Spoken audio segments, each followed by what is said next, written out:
सरकार तो चला कौन रहा है यही पता नहीं चल रहा है। सरकार चला कौन रहा है, क्यों नहीं करा रहे हैं, ये कोई रीजन नहीं। शपथ ली है संविधान की और उस संविधान की शपथ के मुताबिक आपकी सरकार काम नहीं कर पा रही है। जनप्रतिनिधि सरकार नहीं चला रहे हैं। आज न मंत्री की चल रही है, न मुख्यमंत्री की चल रही है, न कोई विधायकों की। प्रशासक लगा करके पंचायती राज और नगर निकाय के चुनाव, जिससे शहरों और गाँव का विकास होता है, उससे जनप्रतिनिधियों के अधिकारों से उनको वंचित करना चाहते हैं। ये बीजेपी में कोई ज़्यादा अच्छा नहीं चल रहा है, न सरकार में चल रहा है, न संगठन में चल रहा है। देखिए, ये सरकार जब से बनी है, लगभग 1 साल पूरा होने को आया है, तब से जनप्रतिनिधियों की उपेक्षा हो रही है, जनता के कामों की उपेक्षा हो रही है। आपने देखा कि सबको पता था कि नवंबर में 59 के लगभग जो नगर निकाय के चुनाव होने हैं, तो उनके लिए उनको वोटर लिस्ट बनाना, आरक्षण की व्यवस्था करना, ये सारे काम करने चाहिए थे। वो हाथ पे हाथ धरे बैठे, क्योंकि उनकी मंशा खराब थी। अब पंचायती राज के 1 महीने बाद में 17 जनवरी के लगभग प्रथम पेज में जो सरपंचों के चुनाव हुए थे, वो भी आने लग गए। पंचायती राज की, वोटर लिस्ट की, आरक्षण व्यवस्था की, लॉटरी की, पुनर्सीमांकन की, जो भी कार्रवाई इनको करनी थी वो नहीं कर रहे हैं। इसका मायना साफ है कि ये प्रशासक लगा करके पंचायती राज और नगर निकाय के चुनाव, जिससे शहरों और गांवों का विकास होता है, उससे जनप्रतिनिधियों के अधिकारों से उनको वंचित करना चाहते हैं। उनके ऊपर प्रशासक लगा करके ब्यूरोक्रेसी से ये सरकार चलाना चाहते हैं।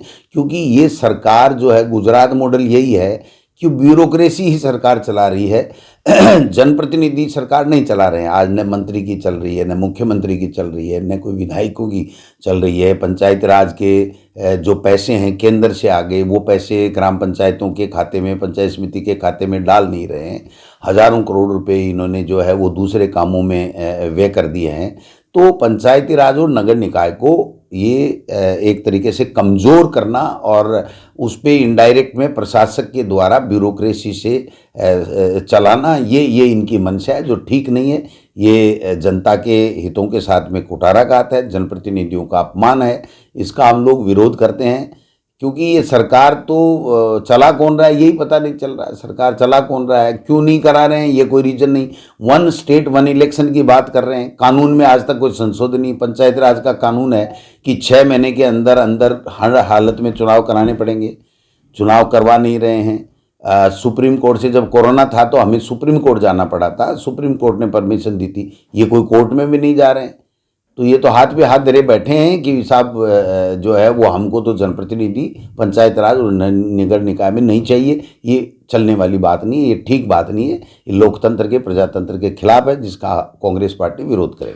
बात करें उपचुनाव में किरोड़ी के भाई की जो हार हुई, उसके बाद में वो भी लगातार पार्टी के खिलाफ जो ट्वीट कर रहे हैं अपनी पार्टी के खिलाफ, तो उसको लेकर के वो तो देखो, ये बीजेपी में कोई ज़्यादा अच्छा नहीं चल रहा है, न सरकार में चल रहा है, न संगठन में चल रहा है।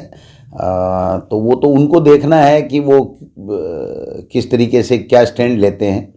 तो परसों मंत्रिमंडल की बैठक थी, किरोड़ी लाल जी नहीं पहुंचे, तो ये तो बीजेपी को जवाब देना चाहिए ना।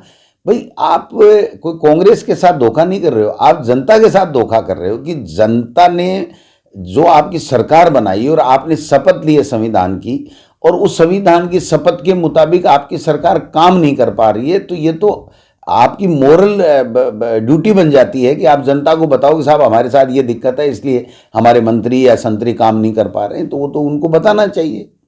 बात करें मोहन भागवत ने जो है 3 बच्चों का जो दिया है बयान, उसको लेकर क्या कहेंगे? हिंदुओं को 3 बच्चे कम से कम करने चाहिए। मोहन भागवत ने तो ये भी कहा है कि राम मंदिर के अलावा ये रोज़ाना के रोज़ाना मस्जिदों में शिवलिंग ढूंढने की बातें कर रहे हैं, ये बहुत गलत है। हर धर्म का सम्मान करना चाहिए, और ये जो चीज़ें हैं ये बहुत गलत हैं। इस देश में अराजकता फैलाने वाली है, नफरत फैलाने वाली, उनको नहीं करना चाहिए। तो उनकी बात को भी बीजेपी नहीं मान रही है। तो इससे बड़ा दुर्भाग्य क्या हो सकता है? जो आरएसएस जिसके कंधों पे बैठ करके सवारी कर करके सत्ता तक पहुँचे हैं, वो मोहन भागवत की बात को भी नहीं मान रहे।